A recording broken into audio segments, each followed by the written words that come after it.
Coverage of the World Cup continues, and even more momentous results are coming in. The futures of some teams, of course, will be discussed, and maybe in the case of one or two teams, their tournaments could potentially be over. All this and more to come, and it's time to take our little trip off to the boundary.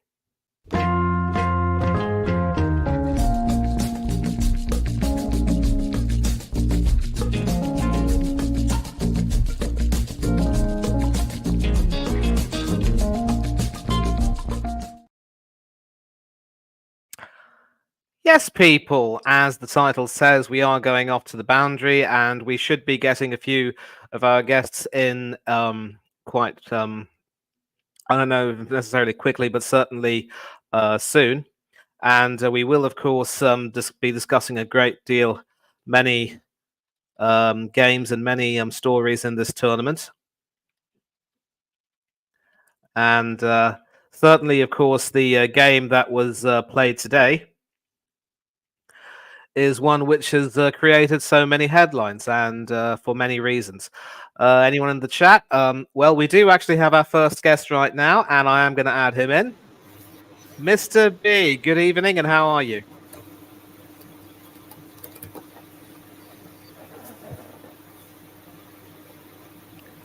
Can you hear me? Yeah. I can hear you. I can hear you. But there seems to be some disturbance on your side. The sound was off for a minute, Summit. Yep. All right. So, better than ever. And of course, this is, of course, the Off to the Boundary show. And first of all, before we get down to business, how have you been? Yeah, I've been all right, mate. Not too bad. Obviously, been watching the cricket. It's been really great, isn't it? Today, the Australia and South Africa, some match today. Yeah, I do remember you saying not too long ago that given that as an England fan, and I can definitely agree, we've been used to seeing Australia batter us in both tests and one days. There's no way that we can feel sympathy for them when they're going through a crisis this time around, eh? No way. And they were beaten easily today, weren't they? Really? I mean, Absolutely. And of course, the fact that they're out of the rugby too is enough to make us quite happy. But listen, let's not underestimate Fiji. I mean, if things had been slightly different, we would have been playing the Aussies in the quarterfinals. But now we got a Fijian team who, despite not being very consistent, can still have enough to upset us. And they, of course, did beat us at Twickenham before we went over across the channel. So we can't take them lightly, eh?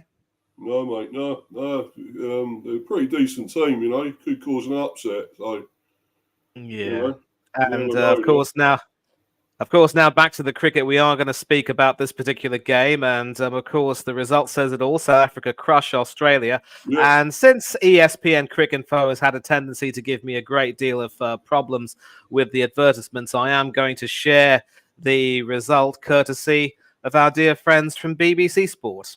So, we take a look at the South African innings and we find out that Australia won the toss and decided to field. In hindsight, not necessarily the best decision Pat Cummins could make. But when you take a look at the lineups, everything depends on Mitchell Starc. Hazelwood's quite decent. Cummins is really no more than a first or second change bowler. Zampa's a pretty ordinary spinner. And they've had to depend on the likes of Maxwell and Stoinis, among others, to try to provide some bowling. We will find out a bit more in terms of that. But South Africa, of course, feeling confident enough to include both of their left-arm spinners in Keshav Maharaj and Tabraiz Shamsi. So we're going to find out how both of them did.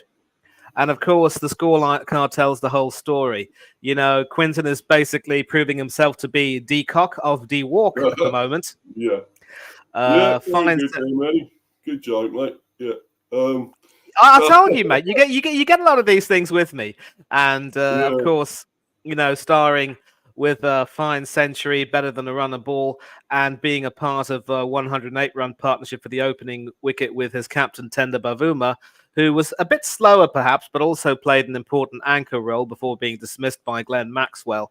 And Maxwell, of course, got rid of de Kock later on. Then, of course, some useful contributions from Van der Dussen and Klaassen. Klaassen not quite going on to hit a big century this time around, but Aiden Markram continuing his pretty good form. And then, of course, Miller and Janssen coming in. leaving Rabada and Maharaj to just effectively survive the last 2 balls of the innings. And pretty much it. And the best bowler probably was Glenn Maxwell, who came in ahead of Pat Cummins. Cummins, of course, extremely expensive, smacked around the park. Stark, not too much better, but did pick up a couple of wickets.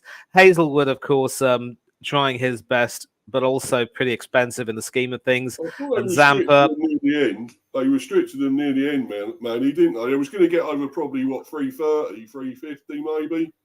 But they restricted them to, was it 311, 310? Yeah, that may be the case. But, when you've got a batsman like Quinton de Kock in the form that he's in, and of course you've got Bavuma, Van der Dussen and Markram to come in, and of course Klaassen and Miller, the most important thing is that you've got to try to make early inroads. And I think that maybe the reason why Cummins thought that it was a good idea to field first after winning the toss was because he thought his bowlers could take advantage of that. But aside from Mitchell Stark, Cummins and Hazelwood have not really been firing on all cylinders.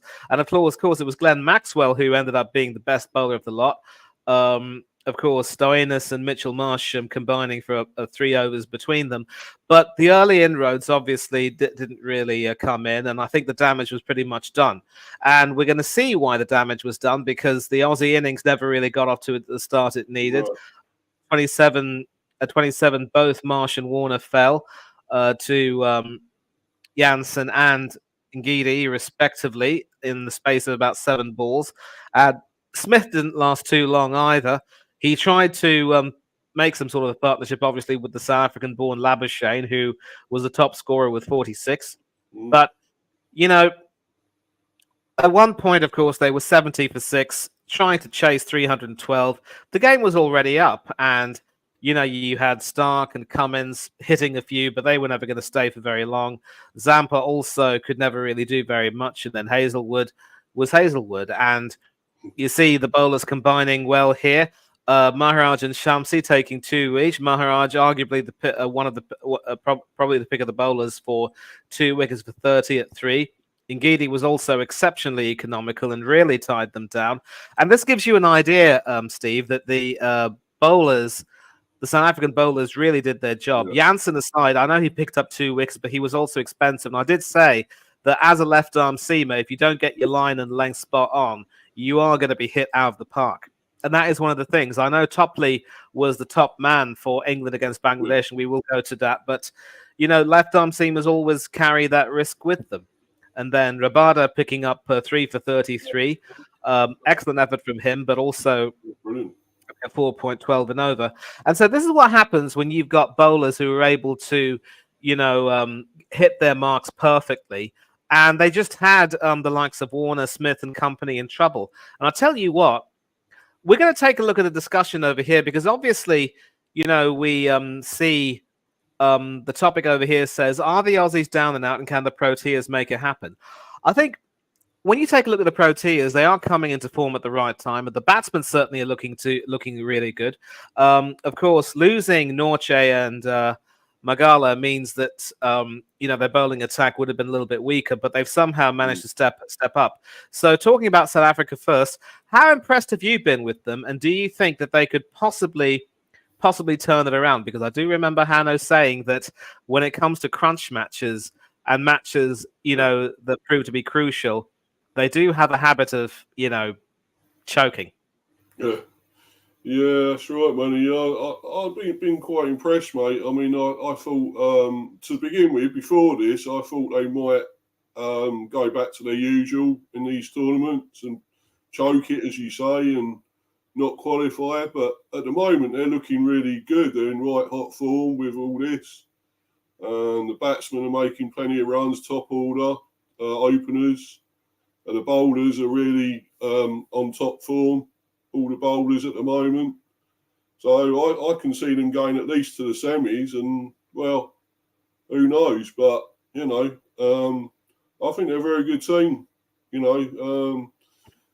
think I don't know why they've struggled before in these other tournaments, because they've always had some great players. So I think this time it could possibly be it for them. They might get there and win it. Yeah, a theory as to why they would struggle in these tournaments. I think it was laid bare by Herschel Gibbs when he wrote in his autobiography that a conservative approach, which really took root when Graham Smith was captain, was really blamed for most of it.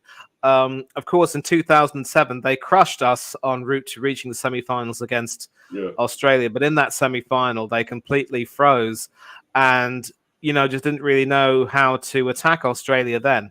So it is a bit satisfying to see them be able to turn the tables successfully, especially, of course, given the scars of 1999 when, that tied game happened. And I think they've started to shed that conservatism and have started to attack a lot more, especially when you consider with the batsmen coming into form and the bowlers also being a lot more threatening. I just think that maybe Bavuma, Hanno is critical about Bavuma's captaincy at times. But so far, things seem to be working out well for him. And that's one of the reasons why I predicted South Africa could make the semi-finals. But with Australia, I said that they would finish third. I'm going to have to revise my prediction. Yeah. That's 2 games in succession where they've simply been outfought, outthought, outplayed, outclassed. They've pretty much been, and they could very much be outthrown from the tournament. Yeah. And I'll tell you what, you take a look at the lineup. If Stephen Smith and David Warner decide that they don't want to play limited overs internationals anymore, you leave a huge gap. And I remember saying as well that there is so much of a huge leadership gap that apart from Pat Cummins, I can't see anyone leading the team, except maybe Mitchell Marsh to take over the white ball teams and maybe someone like Usman Khawaja or Travis Head perhaps to take over the test team. But they're going through a lot of problems right now, and maybe you could put some sort of finger on what might be affecting them. Oh, well, God knows, mate. I mean, the thing is that, on paper, they got a fantastic team. You still see those names and you think, well, look, that a magnificent team. They've been at the top for so many years with these players, and won so many things with these players. And I thought this was going to be closer than what it was in the end. I actually thought Australia would bounce back a bit and make it a lot tighter and more narrow. But it was so easy for South Africa in the end. I think it's almost like they capitulated Australia in a way. And I didn't think that was in their nature to capitulate, I thought they fought all the way and really sort of, made it hard for teams to beat them. But, it's... I really can't understand it, mate. I mean, and they always seem to bring players through, which is strange because you thought they would had a few coming through, a nucleus of other newer players to bring through, and obviously they haven't. I don't know why, and why they're not bringing Lyon back. I don't know if he's supposed to be fit now, apparently. So you needed him in this game. Zampa was like lamb to the slaughter, really.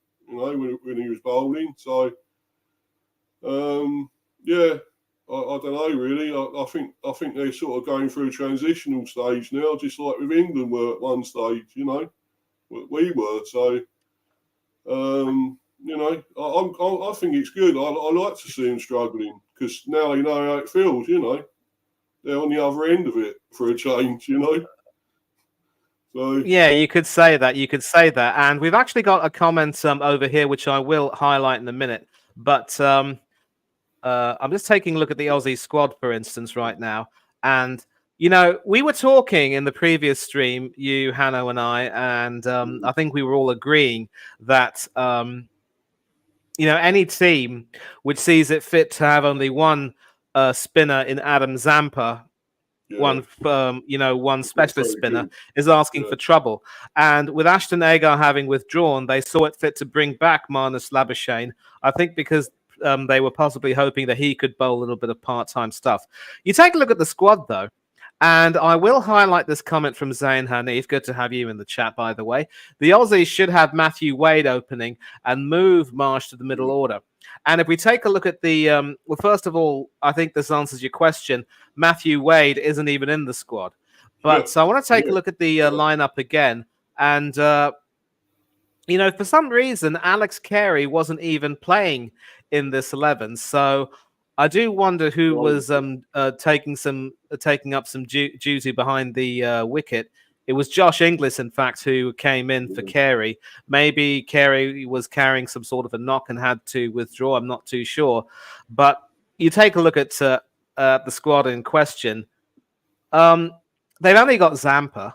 They don't really have another real spinner. Their other spinners are all part-timers. And you cannot go to a tournament in India with its spinning pitches with only one specialist spinner. Even we took Moeen Ali and Adil Rashid. Yeah. India, of course, have 3 specialist spinners. One of them, at least 2 of them, of course, are now all-rounders who can bat quite well.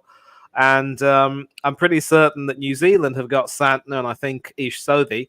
So Australia got their selection completely, muddled up. And now it does seem to me that the only way that Nathan Lyon could possibly be brought in is if there is an injury and to Zampa, and that could very well be a problem.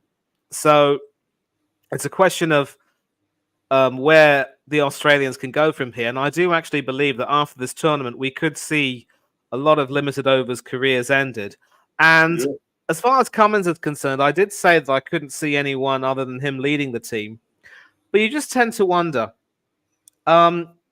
He was named captain, and the Aussies have a policy in which they pick their best 11 and then name their captain. They don't just name their captain and try and shoehorn him into the best 11.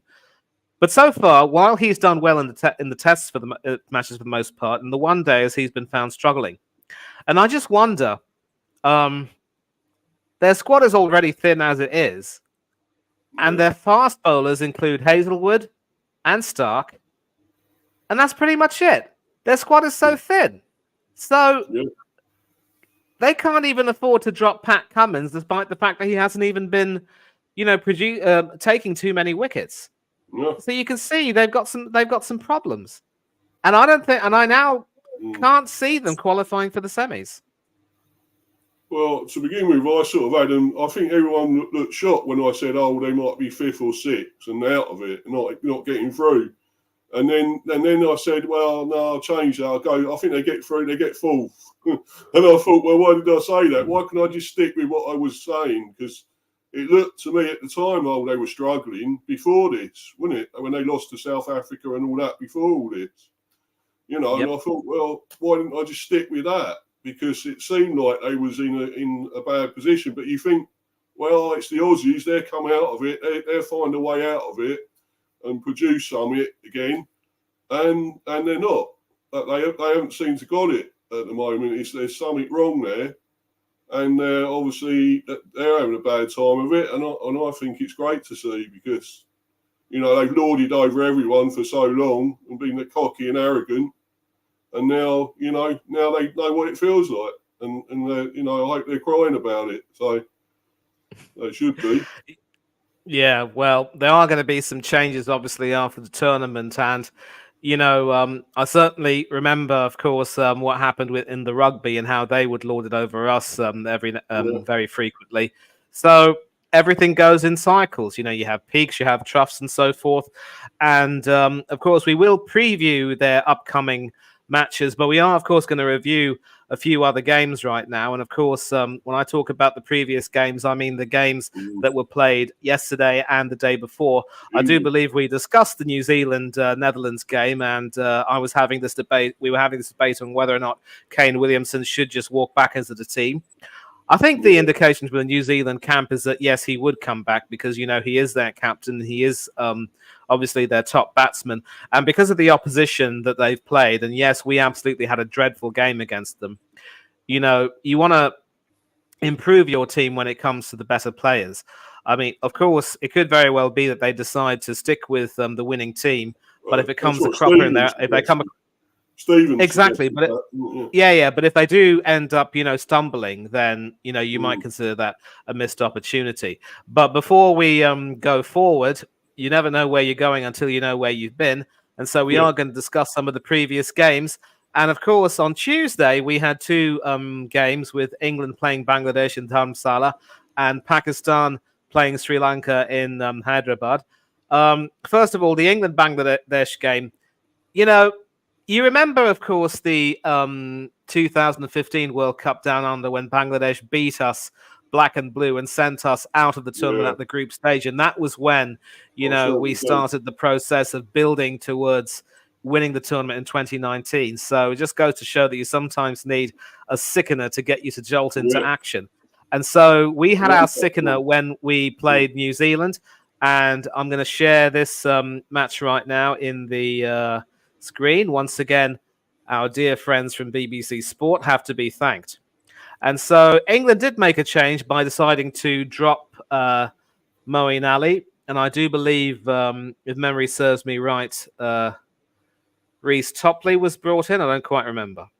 But we'll see. But this was the lineup, of course. We had Bairstow and Malan opening, Root and Brook at number 3, Butler at 5, 3 and 4, Butler at number 5, Livingston at 6, and Wokes and Wood, of course, opening the bowling, and of course coming in at 7 and 10, Sam Curran at 8, Adil Rashid at 9, and Reece Topley completing the tail. And Bangladesh, of course, no Tamim Iqbal, but they did have Lisan Das and Tanzid Hassan. Shakib Al-Hassan, of course, captaining the team. Mushfiqur Rahim, the wicketkeeper. Taskin Ahmed, Shariful Islam, and Mustafizur Rahman. And, of course, here too, Bangladesh won the toss and decided to field. And that's a decision they probably would have gone on to regret, with another huge century at the top of the order. David Malan making hay while the sun shone in Dharamsala. Bairstow also chipping in on his 100th ODI with a nice 52. Joe Root being the root of Bangladesh's problems again with a nice innings of 82. Fair to say that he is well back in form, and that reverse sweep and reverse ramp is working perfectly. Butler playing a very breezy innings, but then going out almost as quickly as he came in. Harry Brook faring a little better. Livingston out for a golden duck. So there, once again, it just goes to show that it wouldn't be an England innings without a little bit of a wobble in the middle order. And then, of course, Curran, Wokes, Rashid contributing, and Wood and Topley were left to manage the last 4 balls of the innings. And 364 for 9, all thanks to the efforts of the top order. And practically all of Bangladesh's bowlers got tonged around, but credit to Shariful and Mahdi Hassan, who took 7 wickets between them. Taskin and Shakib, of course, taking the other one. Shakib, of course, bowling Bairstow quite well, and even and Shariful also accounting for Joe Root. And of course, when it came to the Bangladesh innings, Wokes and Topley, of course, did the damage early on. Hats off to Reece Topley. That's all I can say. Great match from him. And exactly. Dad played before. I never really heard of his dad, but I'd heard, obviously, he was very famous. Obviously, I think it was at Essex. He played for, I believe. Was that Topley? You're talking about Topley? Yeah, his dad. Yeah, is it Don Topley? I think it's Don. Is it Don Topley? Yeah, I think the dad. But yeah, so obviously that made him obviously really proud. I would think the dad. So to see his son, getting that, doing that, right, 4 wickets, superb. Yeah. At one point, of course, Bangladesh were 49 for 4. A little bit of a recovery between Mushfiqur. Brilliant innings, didn't he? Was it 76? I think he got Das, didn't he? Yeah. I mean, Das did well, and of course, he and Mushfiqur tried to lead some sort of a recovery, but once Das left, it was really only there was only going to be one result. Mushfiqur did well with a half century, and Tawhid Hridoy also contributing 39, and then it was really going to be all over bar the shouting. So, I mean, my first impression from this is that, yes, England got the win, and I'm happy that we were able to rise from the foot of the table to somewhere in the middle. And I do think that, it's not a marathon, it's not a sprint, it's always a marathon. So just because you begin well, it's only half done and not fully done. And of course, you only need to take a look at Argentina, who had a shocker of a loss to Saudi Arabia and Qatar, but went on to win 6 straight to win that title. Maybe we could be that, but we do have a few problems. Obviously, as I mentioned, it wouldn't be an England innings without a slight collapse in the middle order. And we still, after making this good start, can't quite seem to get batsmen out for low enough scores. I wonder if I know that the match started about 6 a.m. back in the UK, and sadly, I couldn't see very much of it either. But taking a look at the scorecards, do you still believe that England have a lot of room for improvement? And could their bowling lineup, for example, be improved? Because obviously, with no Moeen Ali, I think it was Rashid and Livingston who were bowling a few leg breaks, and it was basically a four-man seam attack as well. Maybe we need to. Was it the right decision to drop Moeen Ali, for example?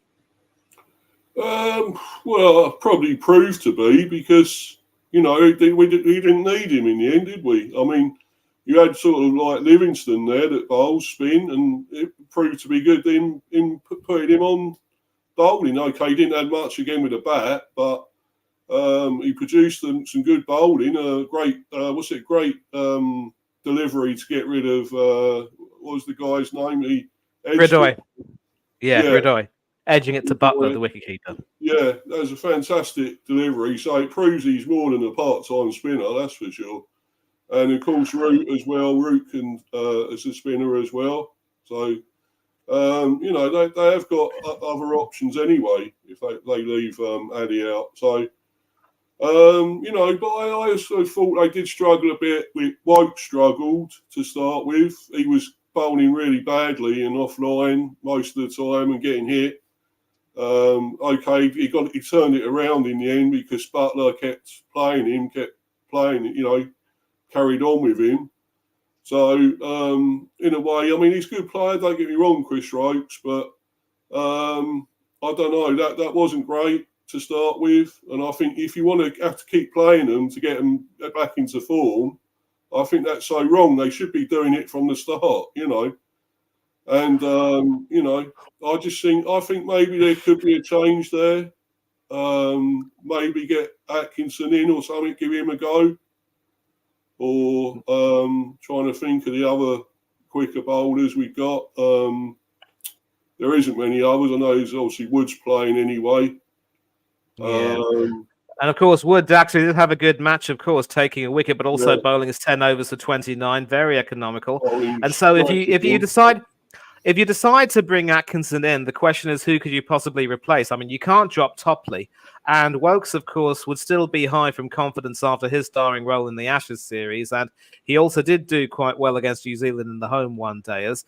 So could you drop Sam Curran and run the risk of affecting the batting? I think maybe with Curran not having scored very much, that could be an option, maybe. Yeah, I'd agree with that, Manny. I mean, the thing is, Curran does add a lot with obviously his all-round game, with out in the field as well, and bowling. But of course, he's not the quickest of bowlers, and if he strays offline, he can be tanked around everywhere. Is the problem. And I would say either him. I know you're saying about Wokes, but I don't think it was great bowling again. I think even in the first game he struggled against New Zealand. So I would maybe drop him for a bit, either him or Curran, and bring Atkinson in, see what he can do, Yeah. Well, we're gonna. Quick, yeah, so we're gonna find. Yeah, so we're gonna find out who England play, of course. But again, of course, back to the batting. Butler has shown that he can definitely play a really good innings. We know how good a batsman he is, but then he just goes in and comes out quickly. The middle late order, I think, he's still struggling, Manny. I really do. Yeah. And there could be issues there. I wonder if they could bring others in. I would obviously keep Livingstone because, he also turn his arm over with a ball and produce it, even if he's not doing anything with a bat. So I would still keep him there. But I don't know. It's that top order's fine. It seems to be fine. Bairstow, Root is still playing great. Fantastic innings again.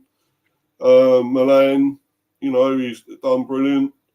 So it's not much wrong with that top sort of 4 or 5, I would say. I don't know how you would change all that though. You can't be too drastic, I suppose. But yeah, I mean, obviously, 1 or 2 places need to be changed, I think. Yeah, I mean, I would certainly not be willing to drop Butler, of course, and no. when it comes to the batsmen, it's obviously Butler, Bairstow, Malan, Brook, and Root. All 5 of them are playing. There is no Jason Roy. He withdrew. And, that pretty much answers your question. As far as the bowling is concerned, well, it's Topley, Wood, and Rashid. All 3 of them played. And I think the reason why, yeah. And, of course, Ali, of course, is an all-rounder alongside Curran and Livingston. There is still no Ben Stokes, and that is a bit of a worry. Yeah, that's the thing. Because here's the thing as well. We all know how great a batsman he is, and yet we can't. I don't know if it would be wise to necessarily rush him back completely soon. No. And yet we just know that with him in the team as a batsman alone, it gives the team a lift, even if it means that he might be forced to bowling off spinners instead of pace bowling, because with a damaged hip, there's no way he can do that. And Atkinson, of course, could very well come in either for Wokes or Curran, as we've said. And yet it will be interesting to see how the permutations go. I think in terms of the bowling, there could be a change. But as far as batting is concerned, we're just going to have to pray that Butler shows a little bit more application, really. Yeah. Because we all know he's a fine batsman. Today he scored his runs at 2 a ball. And yet it was breezy, and I think it was just a case of a rush of blood, really, more than anything else. If he could just tone it down while he's in the middle order, he'll be fine. And yet he's being asked to bat in the middle order when he bats as an opener in T20 cricket. And Bairstow, who bats down the order in the tests, is opening. So I don't quite know what Matthew Mott has up his sleeve, but maybe it's something that could work a little bit. I wonder about David Willey as well, bringing him in maybe for one of them Wokes or something, Curran. I think he offers quite a bit. Maybe obviously from the opening, he swings it a bit and everything. But obviously later on, he's a bit, less, productive with it, I would say. Maybe.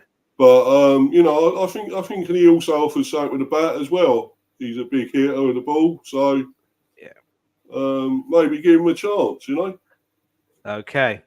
And we got some people in the chat. Chelsea fan, I hope you're doing good. Prasanna, Mr. Balakrishnan from PB Talks.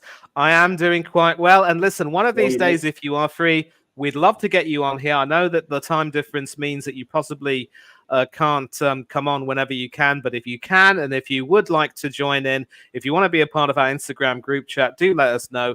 We're going to add you. And as always, your opinions will be very well appreciated. Staunch India fan, of course, and he'll have a lot to say about the team as well. Get the likes up. Yep. Stepsy, I'd like to apologize for attitude and behavior, respect people's opinions. Thank you very much indeed for that. Really appreciate those words, mate. And you're always welcome to keep coming back, and we do value you coming in. And we kind of miss you right now. If you want to come in later on and have a say, by all means, or else we'll see you in the next one. But thanks a lot for those words. Much appreciated, mate. And a few things need to be tweaked to the England setup just to shore things up a little bit. I agree. 1 or 2 tweaks, but I think Mr. B and I can agree. Nothing major, really. KFC delivery. Hi. How I could do with some delivery right now. I'm famished. And Big Up says, big up to everyone. And some more cordialities. And of course, we come to the review of the Pakistan-Sri Lanka game. I'll tell you what, this was an absolute cliffhanger, which produced a world record chase in the World Cup tournament. And this is something that has to be mentioned because we all thought that Pakistan would have a few problems as well in this tournament. But now it looks as though they've recovered well a little bit. I mean, actually, I think they started with the win against the Netherlands. I didn't think that they would do too well against the Sri Lankan team, who also have problems of their own. But we are going to take a look at the Sri Lankan innings first and start with the Sri Lankan lineup, of course. Obviously, there was no Karunaratne in the team, and it was Shanaka captaining with Kushal Mendes and Kushal Pereira in decent form, of course. And then Pathirana and Tikshana, fresh from their IPL exploits, of course, coming into the team. And we're going to talk a little bit about Pathirana, of course, the slingy bowler, reminiscent of a certain Malinga. And, of course, with Pakistan, Azam and Rizwan at number 3 and 4. They open in the T20s. Make sense. Iftikhar Ahmed, Shadab Khan, among others. Shaheen Afridi and Haris Rauf. And this was sort of as expected. And a decent, not the best of starts really as far as Sri Lanka were concerned, with Pereira getting out fairly early, a 4-ball duck, but a decent half century from Nisanka as part of a partnership of 102 for the second wicket, and then a partnership of 111 for the third wicket between Kushal Mendes and Samara Vikrama. Both Mendes and Samara Vikrama getting centuries. Much better than a runner ball. Well pronounced, name, by the way. That name, I couldn't say that name. No way. Yeah, I mean, listen, mate.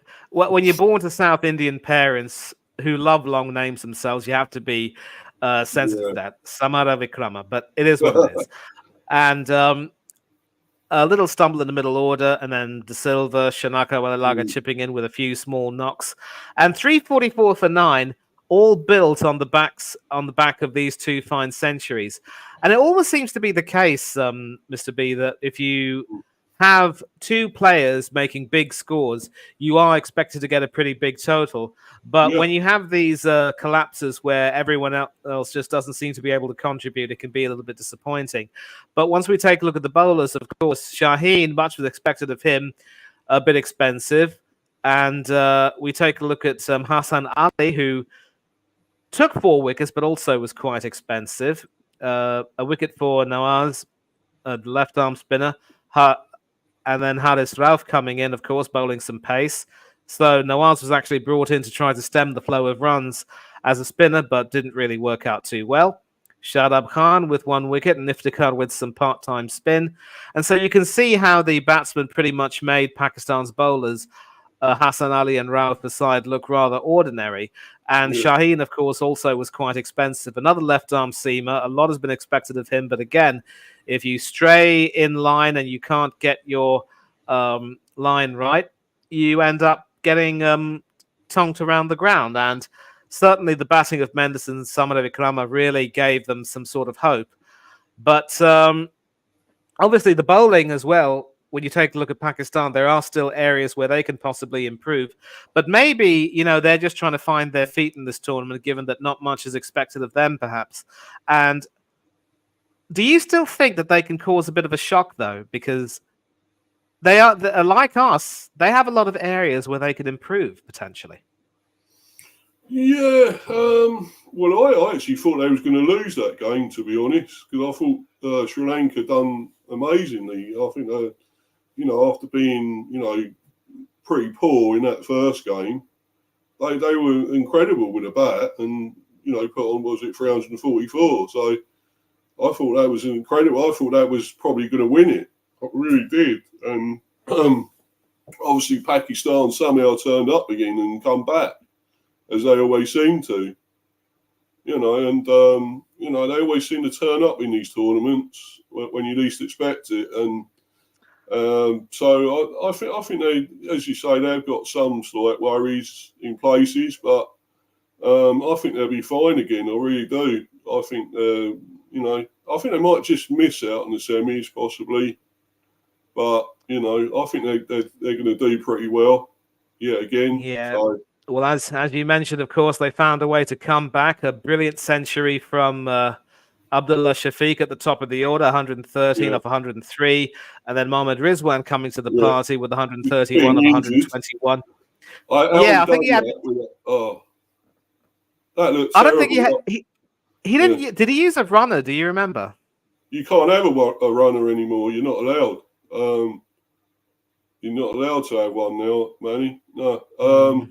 But it looked horrible, didn't it? It went down and he was hobbling all the time, and and like when he hit one shot, he fell over because of how his leg was, and he fell over, and I thought, oh no, that looks horrible, And I bet it did.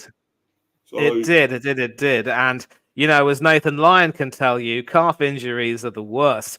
I mean, for people like myself, I mean, there are times when I suddenly decide to just, suddenly violently get up and I end up having a painful sensation in my calf. So calf injuries or any kind of pain over there is no joke.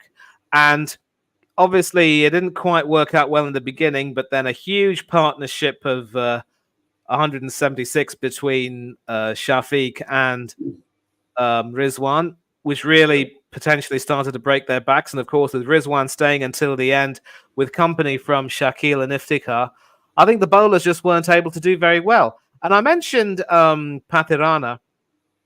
I mean, these figures tell the story. 9 overs, 90 runs. Yes, he did take a wicket of Shafiq in the middle, but was completely expensive. And we remember him, obviously, Steve, from his time in the IPL when he was a part of the Chennai Super Kings team that won the tournament. He'd obviously be entrusted to bowl the latter overs, and people had difficulty playing him. But as the tournament went on, people started to find him out and really discover that there was an easy way to play him. Just watch the ball carefully and make sure you get to the just to the pitch of that ball and make sure you know how to guide it properly. And he was just completely tonked all around the park. And most of Sri Lanka's bowlers were very expensive. I think credit to Madhushankar, who took a couple of wickets, Imam ul Haq and Babar Azam, but that was pretty much as good as it got for them. And even the spinners proved to be very ineffective. Obviously, when you don't have Wanindu Hasaranga in your team, you are going to have some problems. But Sri Lanka now even worse, and there's a reason why many of us predicted that they not only would they not make the semis, they probably wouldn't even finish in the top half of the tournament. So in as much as they're batting well, in terms of bowling, I think they've got a lot of problems, haven't they? Yeah, definitely. I mean, I'm surprised really because I thought they had a great bowling lineup, and I'm surprised they seem to be struggling there. But probably as well for them. They had Sri Lanka, even though they were great with the batting, a big total. They were a little bit of a soft touch with the bowling, which helped them, I think. Yeah, Stephen, I see you, mate. But they were a bit light with the bowling, and that's kind of what helped Pakistan, I think. So I think they'll be fine though. Still, I really do. A very good team, talented team, Pakistan, and always will cause surprises all the time. So. Yeah, they will. And just when you think that they, I mean, if you remember the T20 World Cup in Australia, we thought they were down and out for the count. And then they had an opportunity, they took it, and they ended up making the final. Thankfully, we were able to reverse the 30 years of hurt by beating them in the final, avenging Imran Khan's defeat of us. And that was, of course, quite tragic. I mean, we huffed and puffed and made it to the final, and that should have been the icing on the cake of the careers of many people like Ian Botham, Alan Lamb and company, but it just wasn't to be. Quality team. Yeah. So, Stephen, thanks a lot for joining us. And before we move on, we're just going to get some of your opinions quickly on the main stories. We saw South Africa crushing Australia. So we got 2 questions. Can the Proteas make it happen and go far? And are the Aussies down and out? And will they or will they not recover? South Africa were epic against today. That I think it all stemmed on that decision for the third wicket. I think it all stemmed on that. I think that was a brilliant piece of reviewing because I didn't think it was out, and then obviously it was given. So. Off the right hand side clip of the wicket, and so that swinged it for me. And yeah, after that, Aussies they crumbled really. Yeah, good to see, wasn't it? Yeah, it was good to see. It was good to see, but Stark is still brilliant. I still think Stark's brilliant.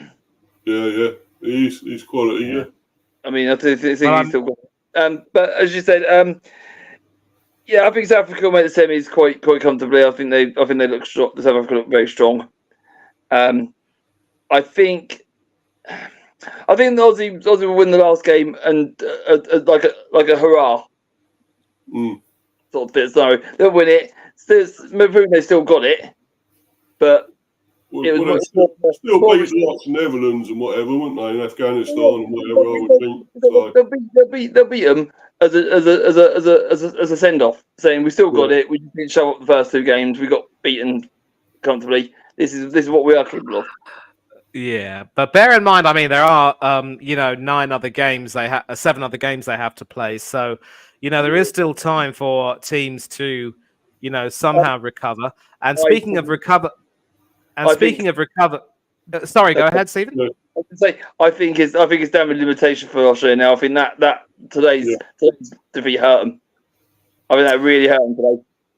Yeah, and I think if England managed to beat them, then that's it. Their tournament's over anyway. But speaking of England, we recovered well to beat Bangladesh. A huge century for David Malan, 4 wickets for Reece Topley. I know it was an early starting time back in the UK, but if you got to see the highlights, what did you think of England? I watched it.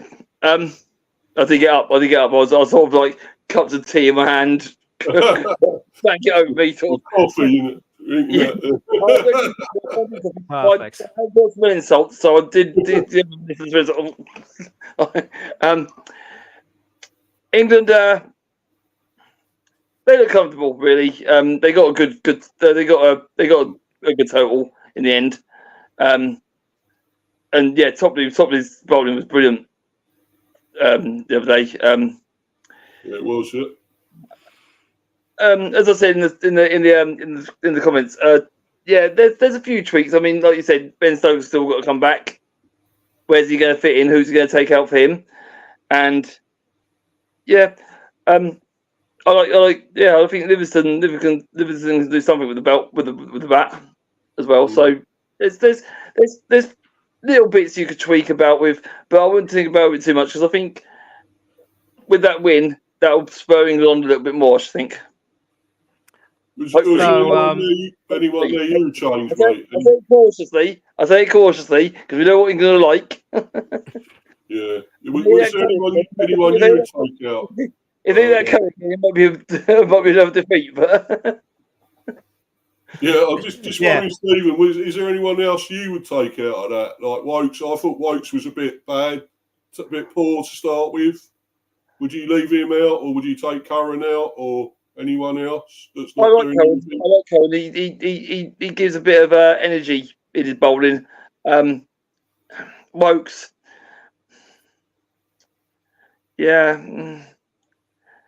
it's hard to know. Wokes is one of these players that I see him hit and miss. He can have a great game, and then the next game he wanders off. It's maybe it is time to give him a rest and bring someone else in. I got Atkinson and Willie there.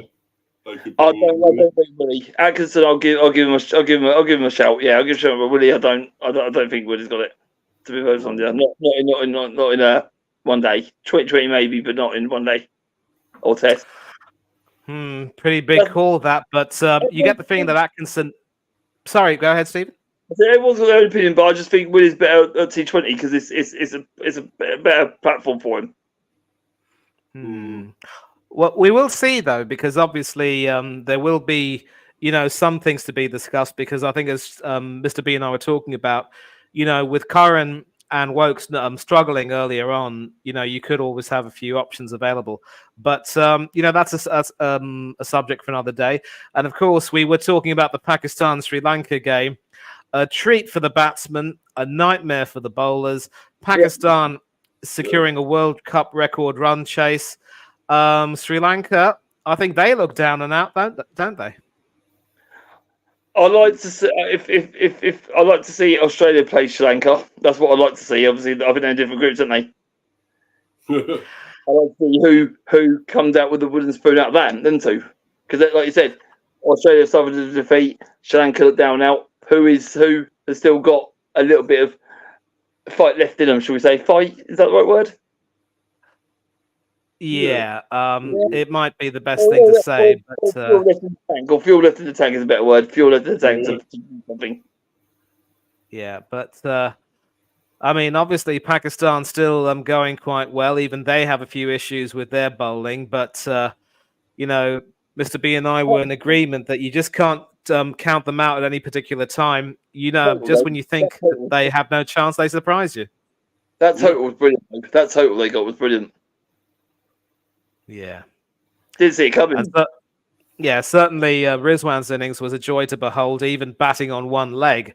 So I only hope for... He's like Long John Silver at times when he trying to play that, Yeah, all he needed was an eye patch, perhaps, and I think it's fair to say that as a pirate, he robbed Sri Lanka of that win. It has to be said. All right, pieces of 6 out the ground. Yeah. Brilliant. Warrior, who's committed to the team, committed to the cause. I like that, and of course, take inspiration from that. Yeah. And of course, this game probably doesn't need too much of discussion, but we have to go through it anyway. India and Afghanistan played a game at the at Delhi, and it was at the Arun Jaitley Stadium, formerly called the Feroz Shah Kotla, I think. And of course, this time around, Afghanistan won the toss and decided to bat. Put up a decent-looking total. It was never enough. Really. Yeah, it was effectively the captain. It was effectively the captain, Hashmatullah Shahidi, who starred with an innings of 82, and then Azmatullah Omarzai with an innings of 62. Both of those guys, you think, deserved a century, but they just couldn't really get going. Azmatullah, in particular, was really, quite powerful. 4 sixes in his innings. But none of the other batsmen were really able to contribute. Rahmanullah Gurbaz and Ibrahim Zadran trying their best at the top of the order, but not really able to get going. And a disappointing result, of course, for when they top ordered, it was downhill from then. No one really contributed. If there's a few in the middle order that could have added a few more runs, it could have been a bit more harder for India. But India, I don't think India have even got out of second gear yet. They haven't had anyone any threat yet. Yeah, we're going to talk about that, and obviously, Stephen, as you mentioned, there were some disappointing returns for the experienced Mohammad Nabi and also Najibullah Zadran. Many of us know how capable a batsman he is. Rashid came in and hit quite well, but didn't last for very long. And 272 for 8 was never really going to be enough. And of course, top marks have to go to Jasprit Bumrah for his 4 for 39 at the top of the order. He pretty much stifled them and broke their backs. Mohammad Siraj was very expensive. Hardik Pandya took 2 for 43. And also mention of Shardul Thakur, the other seamer, who took 1 for 31. So here as well, they played 2 spinners in Kuldeep Yadav and Ravindra Jadeja. We still haven't seen Ashwin Ravichandran in. And the spinners so far have not really been able to make headway. And this is going to be a bit surprising because India have selected 3 spinners in their squad. They've chosen to play only 2 today, and I think they played 2 when they played against Australia, or maybe they played. I don't know. Actually, they played 3, but they decided to go for 2 spinners today, so they dropped Ashwin. And as we'll find out, their batting really made Afghanistan pay. But their bowlers seem to be doing okay at the moment, and I just don't know necessarily if their seam bowling will be quite threatening enough. But against Afghanistan, they really did quite well. But Bumrah, Pandya, Mohammad Shami, Mohammad Siraj, and even Shardul Thakur, I'm not too sure you can necessarily see these teams. I mean, Bumrah is obviously a proven quality, but the seamers don't really look as though they can trouble many of the big teams, and it might be down to their spinners once again to save the day. So a little bit an odd bowling showing from India. What do you boys think? Are they rotating Ashwin at all? Like putting him in one, taking him out one, putting him in one, taking him out one, or is he just? I wouldn't say they're rotating him necessarily, but of course he was selected really only as a last-minute replacement for Akshar Patel, another left-arm spinner who had to withdraw due to injury. And I think they just feel that they've got an orthodox left-arm spinner, a left-arm Chinaman bowler in Yadav, and they can easily depend on some others to bowl part-time off-spin if need be. But they might possibly bring Ashwin back for some of the bigger games, especially when spin could very well play a factor. But I think he's a very good. I think he's a very good bowler, really, in hindsight. But like I said, they dropped it for this one. I just want to know if there's a strategy there, or it's just they decided to go with just 2 spinners.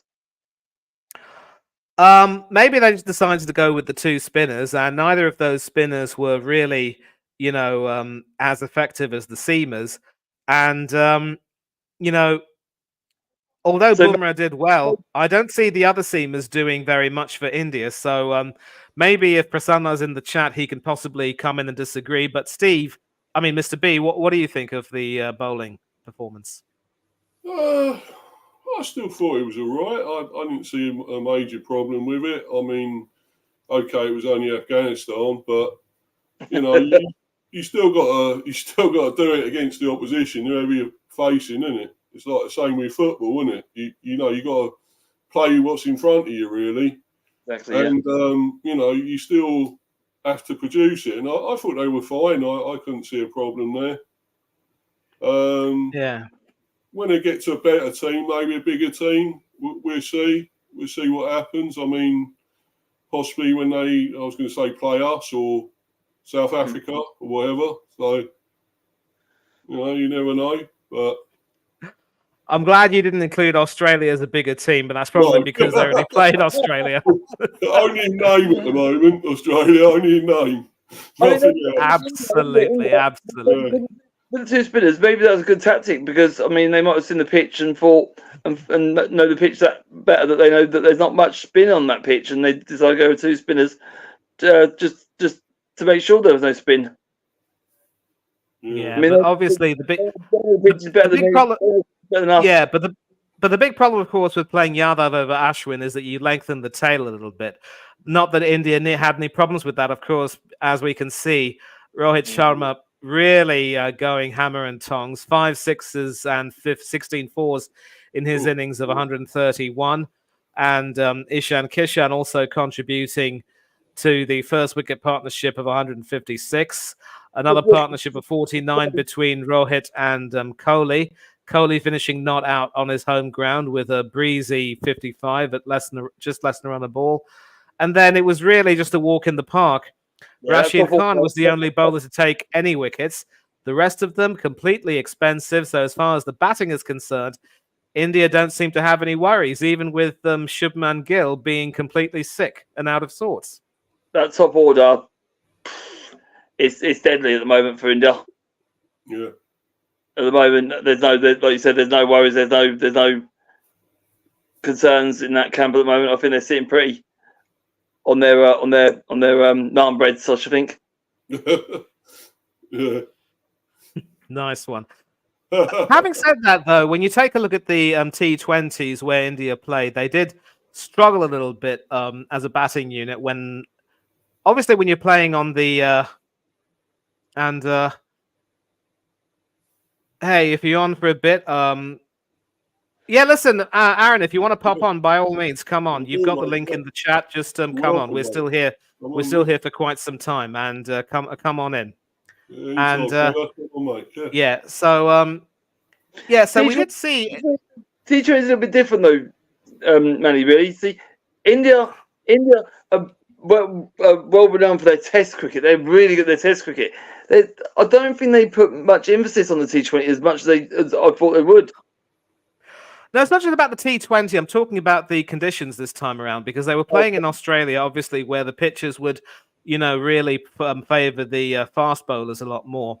And we did see in some of the bigger games that they had some trouble, not only against the short pitched bowling, but also against the bowling, which would, literally be well pitched up and which would move, really well. The likes of Sharma and company just weren't able to get it together when it really mattered. Of course, now in India, for example, if you really have to bowl out of your skin to have any success on these Indian pitches if you're a fast bowler, and we have seen some good. I don't see much bounce in the exactly.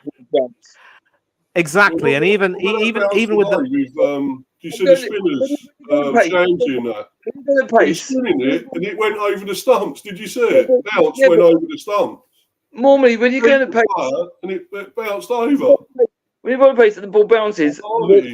the pace goes off it quite considerably. A lot of pace goes off it. You bounce it, and the ball sort of stops dead near enough.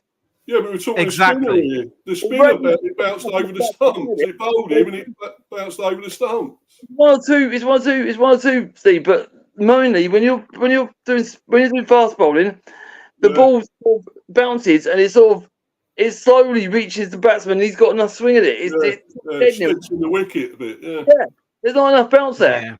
So you can't vary it up as much as you would on the England pitch or an Australian pitch where it does bounce. And when you got pitches like this, it really makes it all the more important that you can get the reverse swing going later on the innings. Or if you want to bowl well, you're literally going to have to make sure that your seam position is spot on. Because if it is not spot, you can't afford to bowl with any kind of a scrambled seam. If you don't get your seam positioning spot on, you are literally asking for trouble. But but obviously India, they look very extremely powerful right now, and there's really not too much to say about them. And now, of course, we're going to come to the ones to beat them in South Africa at the moment. They look the real ones that are in real top form.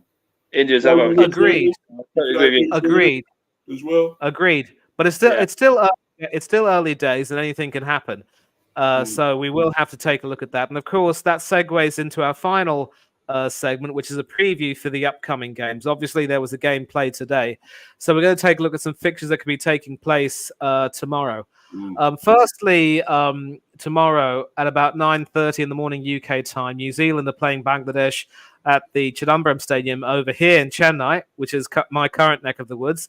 And the thing about the Chidambaram is that you can easily get tickets for test matches, but as far as the limited overs games are concerned, forget it. They get sold out fast. They get sold out fast as hot cakes. And of course, New Zealand are a team in pretty decent form. I'd say red hot as well. They creamed us, of course, in the first match. I really don't like having to say that again. I want to forget that one. Yeah. But they absolutely did. And of course, one of them in black sticks so we can erase it from our memory. Listen.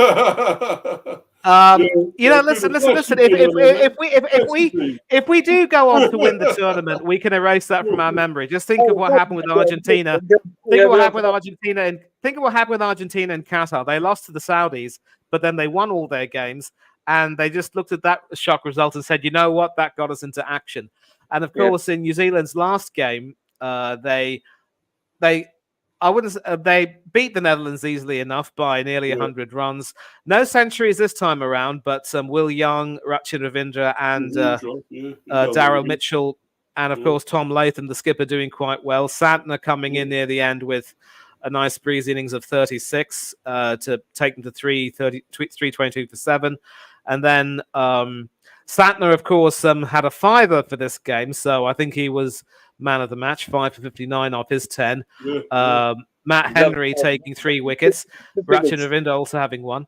So they seem to be performing quite well with the bat and even with the ball. Santner, of course, with 7 wickets, is the leading wicket taker in the tournament.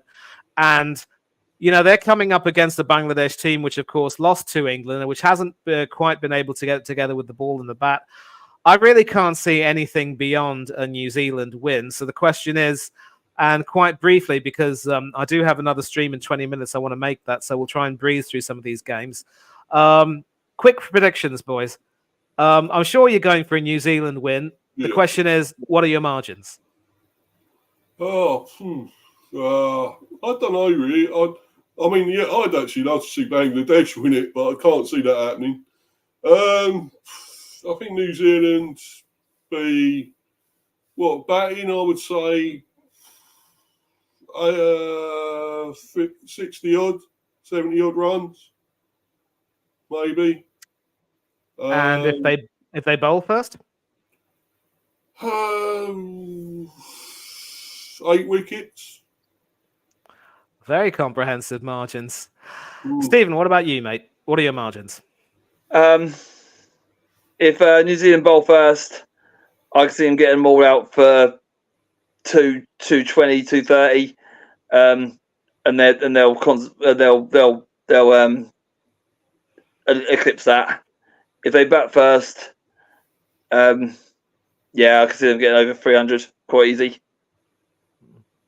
Okay.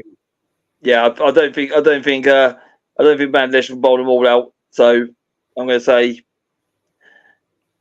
they'll get over 300 by about 6. They'll lose about 4 or 5 wickets maybe, and they'll wickets 230, 240.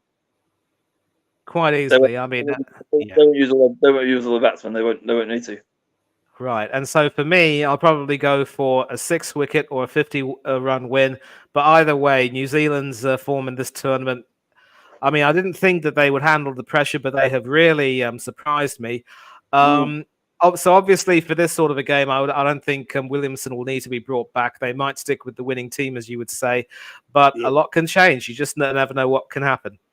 And then Saturday's game is a classic, of course, from the Narendra Modi Stadium in Ahmedabad, India against Pakistan.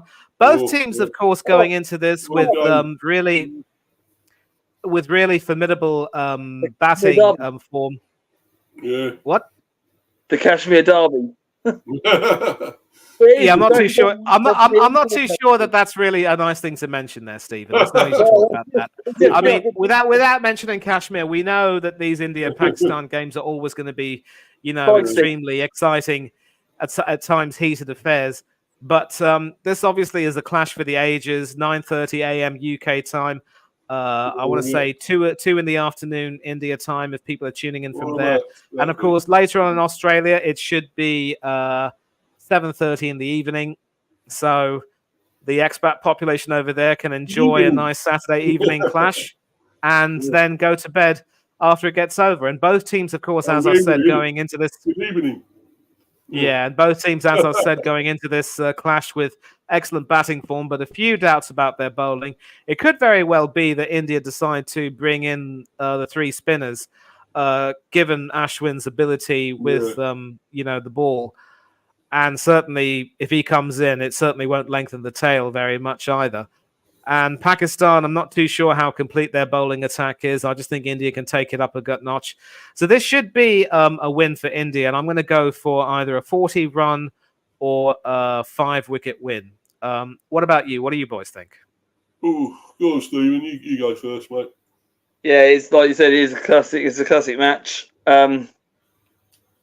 Yeah, I'm pretty on the same length for you. 40 to 50 wickets by a 6-wicket margin as well. Yeah, I'll probably say the same. I can't see it being too much of a problem for India with their like you said, with their top batting order.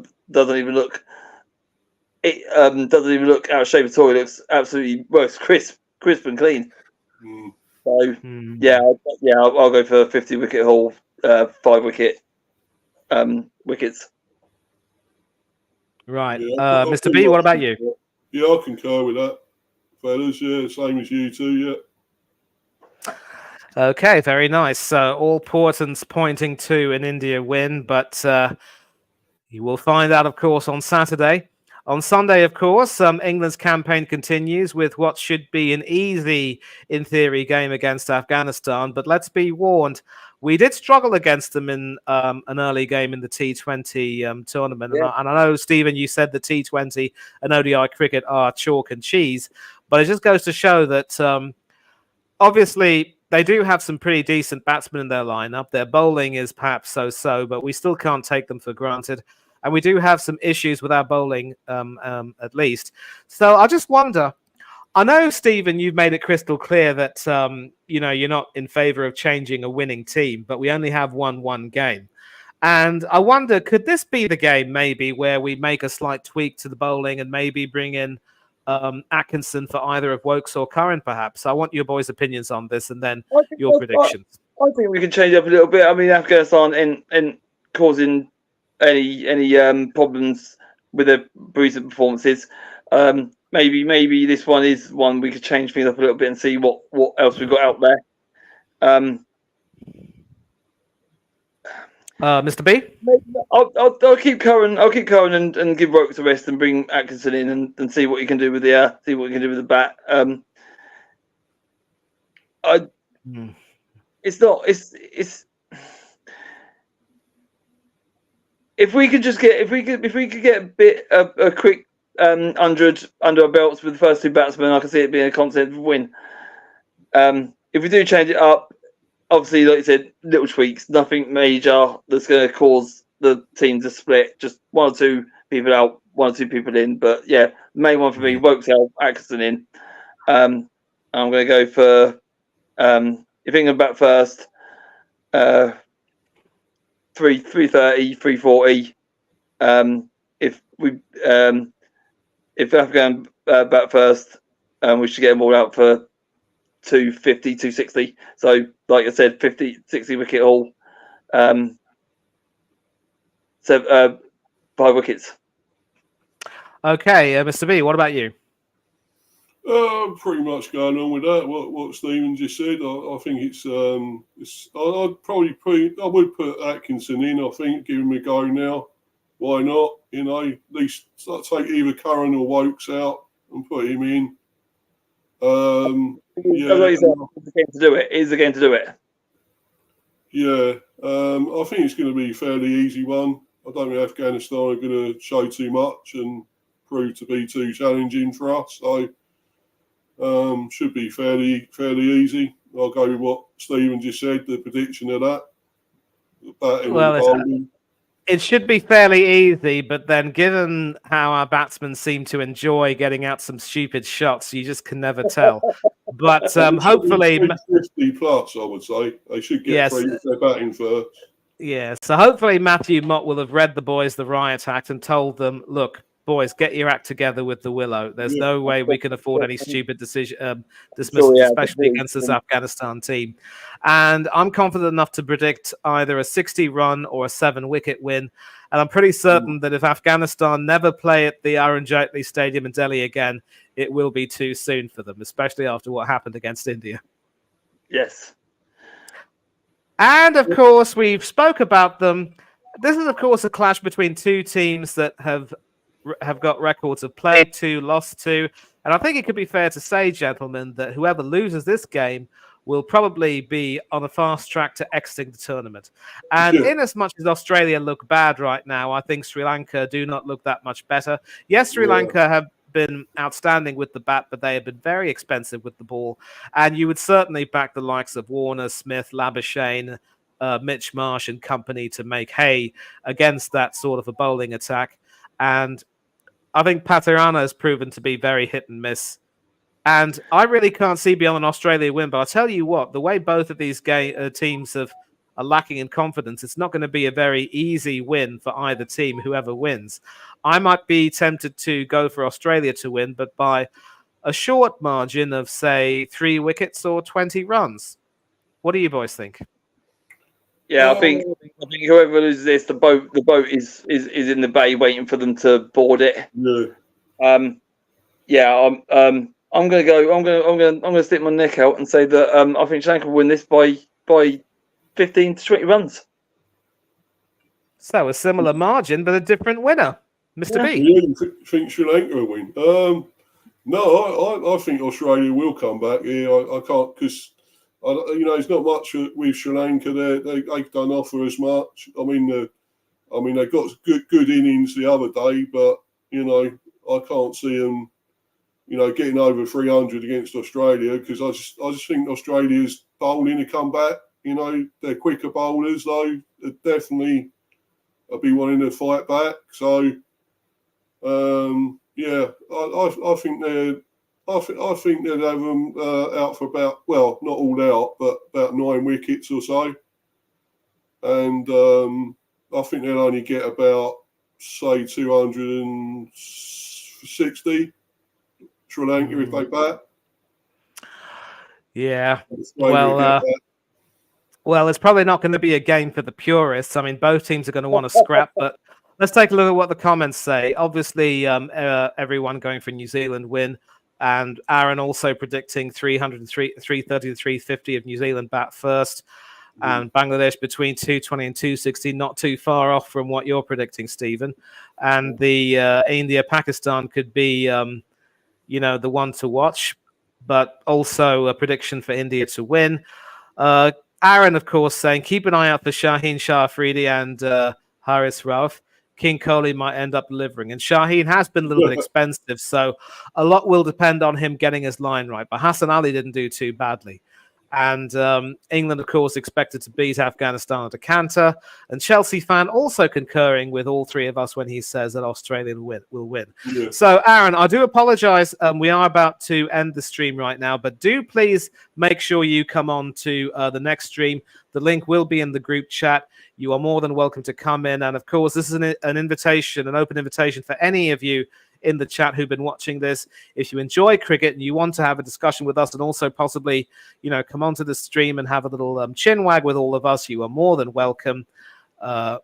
Just reach out to me or Hanno and we will get you on board ASAP.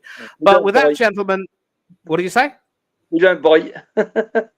Yeah, I think, well, none of us do. None of us do. None of us do. Not unless you ask us nicely.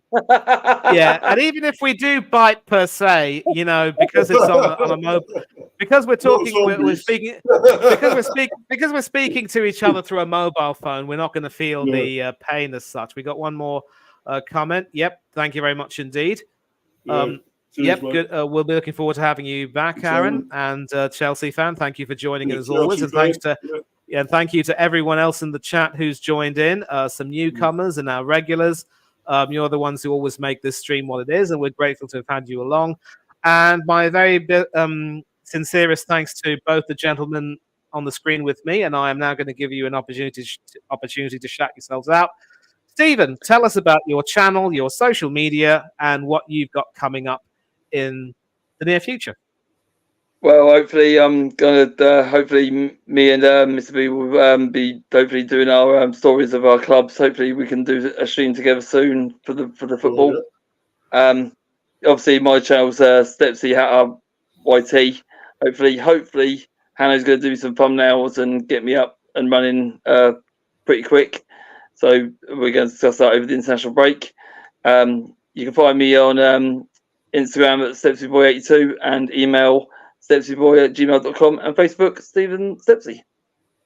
Brilliant. Thank you very much indeed.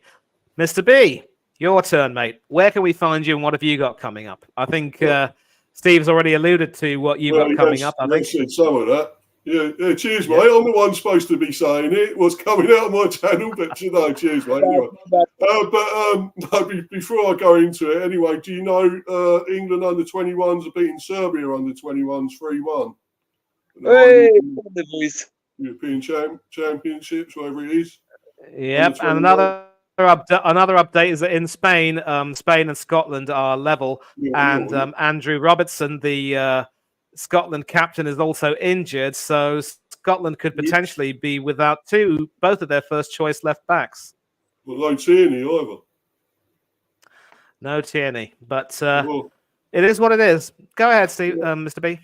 Right, anyway, getting on with this, my channel is Mr. B Hiver Football Chat at Mr. B for Life 182.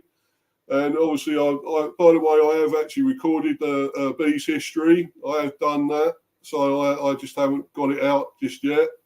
But it will be at some stage very soon. Maybe either tomorrow or over the weekend, I'll put that out. So I know a lot of people were looking forward to watching it, about our history. Our long history in the football. So yeah, it's coming very soon now. I've recorded it. But anyway, there's plenty of other stuff. Obviously, I'm doing something with Stephen early next week. We got a video coming out about obviously it'll be on my channel talking about Luton and all that. So it'll be probably early, maybe Monday or Tuesday next week. So look out for that one. And obviously be on other people's channels, and everything's going good. I'm still on 62 subs, so I'd like to get more. But thanks for having me on again, Manny. Thanks, mate, for that, and Stephen also. Thanks, guys, and come on, you bees. Come on, indeed, and of course, thanks once again to the both of you. Thanks to the chat, and of course, coverage of the tournament will be continuing here on the Coach's Corner. And there's nothing much else to say, of course, and we do have some international football coming up tomorrow and over the course of the next few days as well. I don't know if that's necessarily people's cup of tea. I know that England are playing Australia. I mean, boys, listen, I love international football, but I do agree that sometimes friendlies can be a bit of a drag. Yeah, you know, it is what it is, though. But once again, as always, thanks to come on, back to the clubs. Come on. Yeah, but as always, thanks a lot to the both of you. Thanks everyone in the chat. Enjoy the sport coming up, and enjoy the weekend about to take place. Until then, stay safe, stay happy. Don't do anything the three of us wouldn't do. But for now, farewell to thee, and goodbye to all of you. Everybody. Cheers. Take care.